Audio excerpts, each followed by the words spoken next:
Hello বন্ধুরা, সবাই কেমন আছেন? আশা করি সবাই খুবই ভালো আছেন। কানাডার ঐতিহাসিক শহর গিমলি পথে উচ্চতর পড়াশোনার জন্য বাংলাদেশ ছেড়ে কানাডায় আসতে হয়েছে। দেশটিতে আসার মাস দুয়েকের মাথায় ঋতুর পরিবর্তন, প্রকৃতিতে এল আলো ঝলমলে গ্রীষ্ম। আমার ভাগ্য বেশ প্রসন্নই বলা চলে। জুন মাসের মাঝামাঝি বেশ উষ্ণ হয়ে উঠেছিল চারপাশ, কিছুটা চৈত্র মাসের গরমের মতো। শীতের রুক্ষতার শেষে প্রকৃতি যেন চারদিক উজাড় করে তার সৌন্দর্য ঢেলে দিয়েছে। চারদিকে অদ্ভুত সুন্দর সবুজ পাতা, রঙিন ফুল আর নীল আকাশের সৌন্দর্যে রীতিমতো চোখ ধাঁধিয়ে দেয়। এরই মধ্যে আমাদের স্টুডেন্ট হাউজিং এর সবাই মিলে ঘুরে এলাম লেক উইনিপেগের তীরে ছোট্ট শহর গিমলি থেকে। উইনিপেগ শহর থেকে প্রায় 100 কিলোমিটার দূরত্বে লেক উইনিপেগের তীরে ছোট্ট শহর গিমলি। শহর থেকে বের হতেই দেখি দুপাশে মাঠের পর মাঠে সবুজ গমের ক্ষেত। কোথাও কোথাও আমাদের দেশের সর্ষের মতো ক্যানুলার ক্ষেত হলুদ হতে শুরু করেছে। মাইলের পর মাইল সূর্যমুখীর ক্ষেতে এখনো ফুল আসেনি। দুপাশেই চোখ জুড়ানো সৌন্দর্য দেখতে দেখতে আমরা পৌঁছে গেলাম আমাদের গন্তব্য গিমলিতে। গিমলি শহরটির জন্ম হয়েছে আইসল্যান্ডিক অভিবাসীদের হাতে। তখন এটি ছিল একটি গ্রাম। আইসল্যান্ডে আগ্নেয়গিরির বিস্ফোরণের ফলে অনেকে বাধ্য হয়ে চলে আসে কানাডাতে, তাও প্রায় 1875 সালের দিকে। তাদের থেকে কিছু পরিবার এসে উপস্থিত হয় লেক উইনিপেগের তীরে। প্রথম প্রথম গিমলিকে নিউ আইসল্যান্ড নামেও লোকজন চিনত। 1948 সালে গিমলিকে শহরের মর্যাদা দেওয়া হয়, যা 2003 সালে মিউনিসিপ্যালিটিতে পরিণত হয়। হাজার দুয়ের মানুষের এই ছোট্ট শহর পড়তে পড়তে আইসল্যান্ডিক সংস্কৃতিকে ধরে রেখেছে। এখনো কৃষিকাজ আর লেক উইনিপেগে মাছ ধরাই গিমলির অধিবাসীদের প্রধান পেশা। শুনে অবাক লাগলেও এটাই সত্য। লেক উইনিপেগে মাছ ধরার জন্য বেশ কিছু ছোট বড় জাহাজ আর ইঞ্জিন চালিত নৌকা গিমলির জেটিতে বাঁধা থাকে। এসব নৌকাতে বিশাল লেকে মাছ ধরতে যান গিমলির জেলেরা। পরে তা চলে যায় আমাদের শহর উইনিপেগ সহ কানাডার ছোট বড় আরও অনেক শহরে।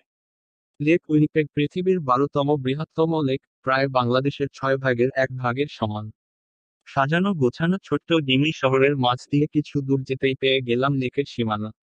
এর এক পাশে বেশ কিছু হোটেল, অন্য পাশে রেস্তোরাঁ। ছোট ছোট নুড়ি পাথরের পার প্রস্থে বড় না হলেও দৈর্ঘ্যে বেশ বড়। কিছু দূর এগিয়ে যেতেই বিশাল জেটি। লেকের পানিতে অনেকেই সাঁতার কাটছে, কেউ বা জেট স্কি চালাচ্ছে। আমরাও নেমে গেলাম পানিতে দাপাদাপি করতে। পানি থেকে উঠে সবার যখন খিদে ও মাথা খারাপ অবস্থা তখনই জানলাম গিনির বিখ্যাত ফিশ অ্যান্ড চিপসের কথা। রেস্টুরেন্টের বাইরে বেশ বড় লাইন, অপেক্ষায় থাকতে হবে। ক্ষুধায় বেশ খারাপ অবস্থা সবার, তাই অন্য আরেক 3 মেনুতে রাখলাম ফিশ অ্যান্ড চিপস। এখানে পূর্বপুরুষ আইসল্যান্ডিক ভাইকিংদের স্মরণে রয়েছে ভাইকিং পার্ক। সবাই মিলে সেখানেই গেলাম। দারুণ এক ভাইকিং যোদ্ধার ভাস্কর্য পার্কের মাঝে। চারদিকে কেমন একটা শান্তি শান্তি আবহাওয়া এখানে। লেকের ঠিক পাশেই সারি সারি বাড়ি। দেখে বেশ অবাক লাগছিল। সকালে উঠেই এক কাপ চা হাতে নিয়ে লেকের মিষ্টি বাতাস উপভোগ করে এখানকার অধিবাসীরা। আমরা পার্ক থেকে চলে গেলাম জেটির উদ্দেশ্যে। গিমলিতে জেটির কাছেই ছোট্ট একটা পুরনো লাইট হাউস আর জেটির রেলিং ধরে হেঁটে শেষ মাথায় গেলে সেখানে আরেকটি লাইট হাউস। জেটির কাছের পুরনো লাইট হাউসে আর আলো জ্বলে না।